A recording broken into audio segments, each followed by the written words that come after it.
গত বছর ঢাকা প্রিমিয়ার লিগের দলবলের সবচেয়ে বড় চমক ছিল মাশরাফির শুরুর দিকে দল না পাওয়া এবং শেষ দিকে এসে কলাবাগান ক্রীড়া চক্রের হয়ে তার নাম লেখানো। প্রিমিয়ার লিগের খেলা শুরুর পর প্রথম দিকে টানা ম্যাচ হারের পর শেষ দিকে এসে কয়েকটি ম্যাচ জিতে 12 পয়েন্ট নিতে পারলেও রানরেটের ব্যবধানে সুপার লিগের আগেই দৌড় শেষ করতে হয় মাশরাফির দলকে। সেই দলটিতে যে মাশরাফি ছাড়া আর কোনো তারকাই ছিল না। এবার মাশরাফি বিন মর্তুজাকে দলে নিয়েছে লিজেন্ডস অব রূপগঞ্জ। তার সঙ্গে রয়েছেন মুশফিকুর রহিমও। গতবার মুশফিক খেলেছিলেন মোহামেডানের হয়ে। মাশরাফির ছেড়ে যাওয়া তার জায়গায় এবার কলাবাগান ক্রীড়া চক্রকে অধিনায়ক মোহাম্মদ আশরাফুল। 2013 সালে বিপিএল ফিক্সিং কাণ্ডে নিষিদ্ধ হওয়ার পর গত বছর সেপ্টেম্বরে ঘরোয়া ক্রিকেটে ফিরেছেন মোহাম্মদ আশরাফুল।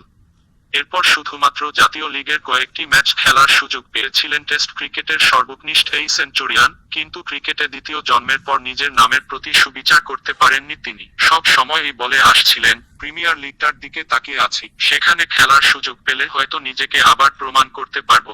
শেষ পর্যন্ত আশরাফুল দল পেলেন। তবে ঢাকার বড় কোনো ক্লাব না পেলেও কলাবাগান ক্রীড়া চক্র আস্থা রেখেছে আশরাফুলের ওপর। সর্বশেষ 2012-2013 মৌসুমে তিনি খেলেছেন প্রাইম ব্যাংকের হয়ে। এরপর 4 বছর পর আবারও ঘরোয়া ক্রিকেটের সবচেয়ে জমজমাট এই আসরটিতে আবারও ফিরছেন তিনি।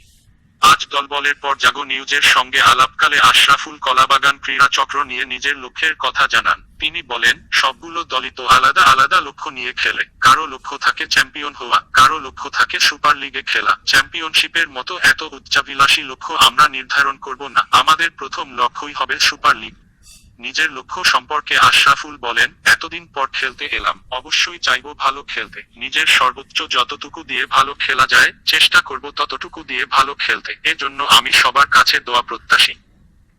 আশরাফুলের সঙ্গে কলাবাগান ক্রীড়া চক্রে বিদেশি ক্রিকেটারদের মধ্যে খেলবেন জিম্বাবুয়ের হ্যামিল্টন মাসাকাজ্জা এবং দেশি ক্রিকেটারদের মধ্যে রয়েছেন জসিমউদ্দিন, তাসামুল হক, মেহরাব জুনিয়র। এ তিনজন গত বছরও কলাবাগানে ছিল। তুষার ইমরান, নাবিল সামাদ, আবুল হাসান রাজু, মুক্তার আলী এবং অনূর্ধ্ব-19 দলের 3-4 জন। ধন্যবাদ সবাইকে। এরকম আরো খবর পেতে আমার চ্যানেলটি সাবস্ক্রাইব করুন।